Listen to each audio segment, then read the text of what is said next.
তুই আজকে রেস্টুরেন্টে রুম্বার সাথে খাইতে গেছিস কেন? তো রুম্পার সাথে যাবো না তো কার সাথে যাবো? হ্যাঁ, ওর আমার অ্যাসাইনমেন্ট করে দিছে আর ও ট্রিট দিছে আমাকে, আমি ট্রিট দিলে খাইতে যাবো না? ও এতক্ষণ তো জানতাম শুধু রেস্টুরেন্টে খাইতেই গেছিস, এখন শুনতেছি প্রজেক্টও কইরা দিছিস। আমার প্রজেক্ট করে দেওয়ার টাইমে তো তোর হাঁটু ব্যথা, গায়ে জ্বর, শরীর ব্যথা, আরো কত কিছু। আর রুম্বার প্রজেক্ট করে দেওয়ার টাইমে তুই একদম ফিট, তাই না? আরে আজব, ও তো সবসময় আমার অ্যাসাইনমেন্ট করে দেয়। আর তুমি আমাকে তুই করে কেন বলতেছো? আমি তো তোমাকে তুই করে বলতেছি না। এই চুপ, একদম চুপ। তোকে তুমি বলার যোগ্যতা হারাইছিস, তোর কোনো যোগ্যতাই নাই, তুমি ডাকছো না। এই আমি তো একবার শেষবার মতো বলে দিচ্ছি, আমার আরেকবার তুই করে কথা বলে একটা থাপ্পড় হাত পা দেবো। কি? তুই আমাকে থাপ্পড় মারবি?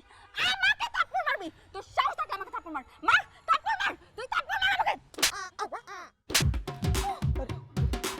আমাকে থাপ্পড় মারলি কেন? তুই তো মারছস আমারে। তাই বলে তুই মারবি? তুই থাপ্পড় মারছিস কেন? এই,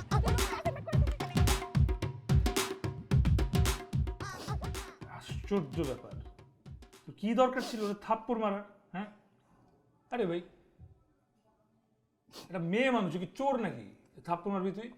মেয়ে হচ্ছে বিড়ালের মতো, ওটাকে আদর যত্ন দিয়ে আগলে রাখতে হবে, নাহলে চিতা গেলে যে সময় খামচি মারতে পারে, বিছানা লাল হয়ে আছে পুরা।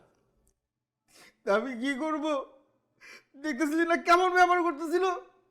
আচ্ছা তুই এত বাজে বিহেভ কেন করতেছিস ওর সাথে বলতো? একটা ফ্রেন্ডকে নিয়ে রেস্টুরেন্টে খেতেই তো গেছে, এমন কি বাজে কাজ করছে?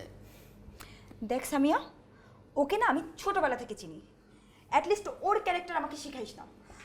আমার এখন ইচ্ছে করতেছে ওর নাকটা ধরে কাইটে দেই। দেখ দোস্ত, আমার মনে হয় কি তুই মানে তোর উচিত ওকে একটু বয়ফ্রেন্ড হিসেবে স্পেস দেওয়া। আর এত লং একটা রিলেশনশিপ তুই কিভাবে কন্টিনিউ করতেছিস বলতো আমাকে? তুই এগুলো কি বলতেছস? আমি ব্রেকআপ কেন করবো আমি ওর সাথে? এবারে সারা বাঁচবো না আমি। আর আমার বাসার থেকে তো ওর সাথে ছোটবেলার থেকে আমার বিয়ে ঠিক করে রাখছে। এখন যদি আমি মানে সুইসাইডও করি বা মরি, আবার ওরে নিয়েই মরতে হবে। বুঝছি, শোন, তুই তো বুঝে কথা বলতে পারবি না, তুই দে, আমি ওর ফোন দিয়ে বুঝাচ্ছি। তুই ব্রেকআপও করবি না, এই লক খুল। বারবার দেখাইছি ক্রস, বুঝলা যাস খালি। সি বেশ, তোকে ফোনও দিস, একটু ফোনটা ধরে কথা বল।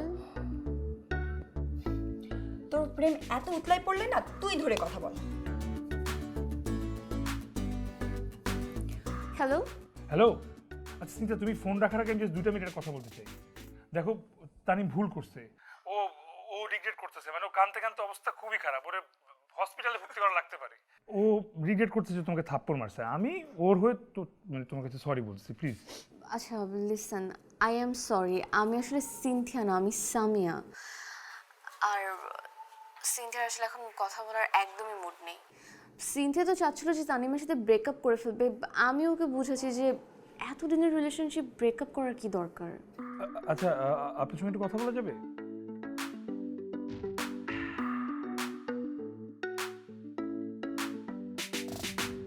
ছেড়ে দিলাম তাতে কি, নতুন একটা পেয়েছি, তুমি আছো হৃদয়ে নাই। ছেড়ে দিলাম তাতে কি, নতুন একটা পেয়েছি, তুমি আছো হৃদয়ে নাই।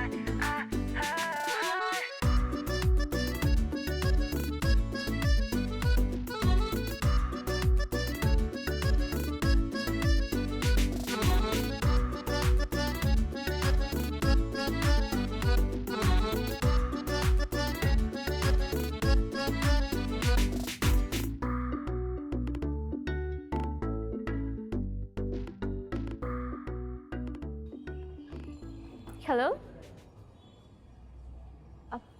এই যে পেছনে।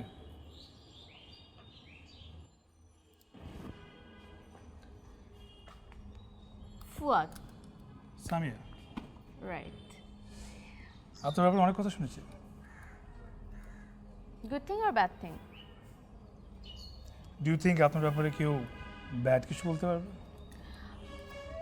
না মানে এনিওয়ে, ওয়েল, আমরা যেটা নিয়ে কথা বলতে আসছি, এক্স্যাক্টলি আজকে আমি আপনার সাথে এখানে তানিম আর সিনথিয়ার রিলেশনশিপ নিয়ে কথা বলতে আসছি। বাট অনেস্টলি একটা কথা বলি, আমার মনে হয় ওদের এই রিলেশনশিপটা আর কন্টিনিউ করা উচিত না। রাইট, আমারও তাই মনে হয়।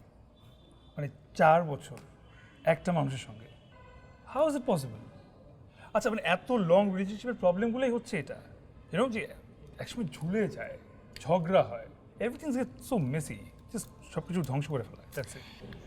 Your absolutely right. মানে আমার কাছে মনে হয় কোনো রিলেশনশিপকে না এত লং পর্যন্ত টানাই উচিত না। যতদিন একসাথে আছে জাস্ট হ্যাভ ফান, ভালো না লাগলে জাস্ট সেপারেট হয়ে যাও। এত কাহিনী করার তো কোনো মানে হয় না। আমার আপনার সঙ্গে আমার মেন্টালিটি মিলে যাচ্ছে। আই থিঙ্ক একটা মানুষের সঙ্গে কেন প্রেম করতে হবে? প্রেম তো বিশাল। You should fall in love again and again and again. প্রয়োজন হলে একই মানুষের সঙ্গে ব্রেক দিয়ে আবার তাকে ভালোবাসবো, কোনো প্রবলেম নেই। তাতে তাতে কী হবে?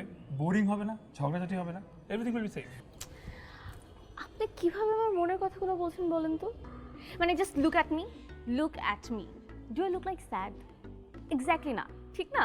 মানে আমাকে দেখে মনে হচ্ছে আমি একটা ফ্রেশ স্টার্ট করেছি। আমার কালকে ব্রেকআপ হয়েছে, বুঝছেন? আপনার কি মনে হচ্ছে আমাকে কোনো অ্যাঙ্গেলে দেখে যে আমার ব্রেকআপ হয়েছে? আমার না তো ঘুমানোর জন্য কালকে স্লিপিং পিলসের দরকার হয়েছে, না তো অন্য কিছু দরকার হচ্ছে, না তো ভ্যা ভ্যা করে কেঁদেছি। ইউনো, সব কিছুটা সিম্পল নিলে না লাইফটা অনেক সিম্পল হয়ে যায়। হাত মিলান। কেন? আরে হাত মিলান আগে, তারপর বলছি মিলান। কালকে আমারও ব্রেকআপ হয়েছে, তো আমাকে কি দেখে মনে হচ্ছে যে আমার ব্রেকআপ হয়েছে?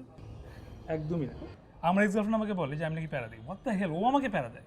ওর সাথে কমিটমেন্টই ছিল যে কোনো প্যারা কাউকে দেওয়া যাবে না। 3 মাসের মধ্যেই রাতে ফোনে কথা বলতে হবে, ঘুমানো যাবে না, আবার ঘুমালে টাইমলি উঠতে হবে, খেতে হবে, খাওয়া যাবে না। মানে দিস ইজ জাস্ট ডিসগাস্টিং। আল্লাহ, আপনার সাথে কেন জানি মনে হচ্ছে আমার কনভারসেশনটা খুব জমবে। আই থিঙ্ক আপনার সাথে আমার কিছুক্ষণ এই ব্যাপারটা নিয়ে ডিসকাস করা উচিত। কফি? ক্যাম্পাসে না বাইরে? ক্যান্টিনে।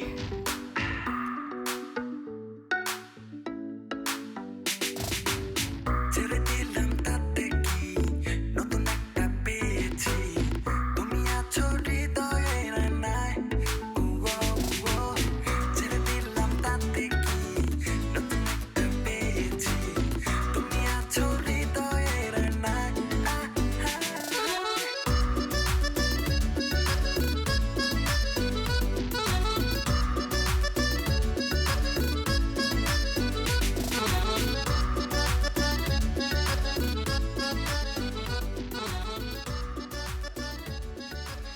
সামিয়া, ডোন্ট ইউ থিঙ্ক আমরা অনেক বেশি টাইম নিয়ে ফেলতেছি?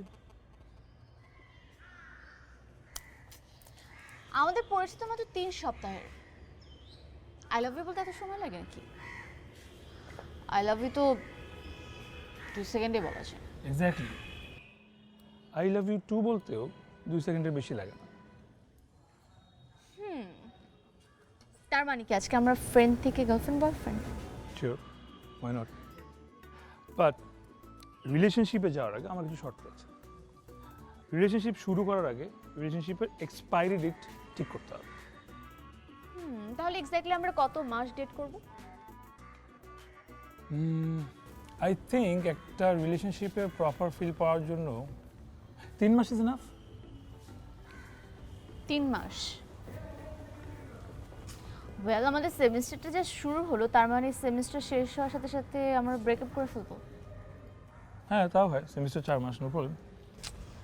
হোয়াট ইফ এত দিনের মধ্যে, মানে এত দিনে যদি দুজনকে ভালো লেগে যায়? নো, ভালো লাগানো যাবে না, মানে কোনোভাবেই দুজনকে ভালো লাগতে পারবে না। 4 মাস মানে হচ্ছে কি 120 দিন। 120 দিন কত ঘন্টা কত মিনিট তুমি জানো? আমি আমার লাইফে এত লম্বা রিলেশনশিপ কোনোদিন করি নাই। শোনো, কিন্তু আমার কিছু শর্ত আছে। তোমার শর্ত? তোমার শর্তগুলো আমি জানি। কি সেগুলো? ফার্স্ট শর্ত, প্যারা দেওয়া যাবে না। সেকেন্ড, ফোনে কথা বলা যাবে না। থার্ড, ফ্রেন্ডদের সাথে হ্যাং আউট করার সময় কোনো ডিস্টার্ব করা যাবে না। Please, yes. ফিফথ শর্ত, ইমোশনাল ব্ল্যাকমেল করা যাবে না, রাইট? ইয়েস। অ্যান্ড চিল্লাচিল্লি বা ঝগড়া তো দূরে থাক, জোর গলায় কথা বলা যাবে না। আর যেদিন ঝগড়া করবো ওদিন আমি ব্রেকআপ করে ফেলবো। শিওর? হোয়াট ইফ ঝগড়া যদি না হয়? ঝগড়া না হলে আমরা রিটায়ার করে ফেলবো। কুল, তাহলে ডান। ডান। আই থিঙ্ক আমাদের রিলেশনশিপটা সবাইকে অ্যানাউন্স করে দেওয়া উচিত। অফকোর্স, সবাইকে ঠিকঠাক মতো বলা উচিত। ইস, আমি চিন্তা করছি কতগুলো ছেলে যে এরপর থেকে মানে ব্রোকেন হার্ট নিয়ে আমার আশেপাশে ঘোরাঘুরি করবে, এগুলো আবার দেখতে হবে আমাকে। ও কাম অন, সবার কথা চিন্তা করলে তো হবে না। Let's take a selfie and ভার্সিটির গ্রুপে আমরা আপলোড করি। I think it's a cool idea. প্রতিদিন আমার নতুন একটা ভালো লাগে, এক সপ্তাহ পার হতে সেটাই আমার খারাপ লাগে, তাই আমি ছেড়ে দেই। এটা কেন বুঝো না, মন আমার অপরাধী, এটা কেন মানো না। প্রথমে যে ছিল তাকে লাগতো ভালো, চুলগুলা সিল্কি ছিল পুরাপুরি কালো। দ্বিতীয়ত ছিল সে ছিল টাইম পাস, রেস্টুরেন্টে যায় বলি আর কত খাস মা। ছেড়ে দিলাম তাতে কি, নতুন একটা পেয়েছি, তুমি আছো হৃদয়ের আয়নায়। ছেড়ে দিলাম তাতে কি, নতুন একটা পেয়েছি, তুমি আছো হৃদয়ের আয়নায়।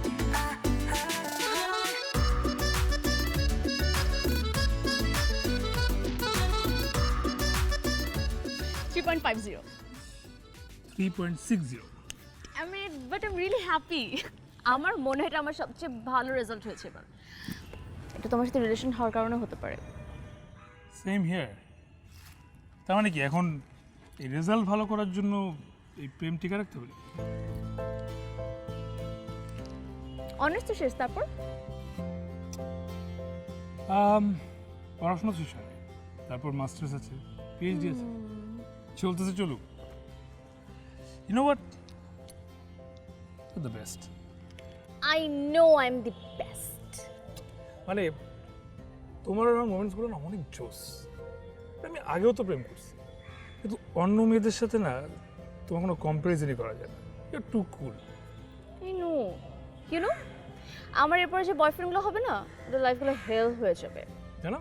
এই যে কথায় কথা আমি তোমার এক্সাম্পলস দিব। ও মাই গড, আমি এত ভালো, এটা তো আমার জানা ছিল না। It's called chemistry. আমরা যদি দুজন দুজনকে এত ভালো মতো করে না বুঝতাম, তাহলে কি আমাদের এত পিসফুল একটা রিলেশনশিপ হতো? হতো না। ইউনো, এখনকার টাইমে এই ইউনিভার্সিটিতে বেস্ট কাপল হচ্ছে আমরা। ইউনো, পিপল আমাদেরকে ফলো করে। আর শোন, কালকে কিন্তু ট্রিট আমার, ঠিক আছে? কারণ আমার আব্বু হচ্ছে এক গাদা টাকা দিছে, বলছে বন্ধু বান্ধবদেরকে খাও। তাই আমি ভাবলাম যে আলাদা আলাদা না খাওয়ায় সবাইকে আমার বাসায় দাওয়াত দিই, চিল হবে, মজা হবে। আর আব্বু তো মনে করো অনেক খুশি, এখন পৃথিবীর সবচেয়ে খুশি মানুষ। কেন, কি করছিস যেমন তুই? আরে খুশি হবে না, কারণ সে তো ভাবেই নাই যে আমি কখনো পাস করবো।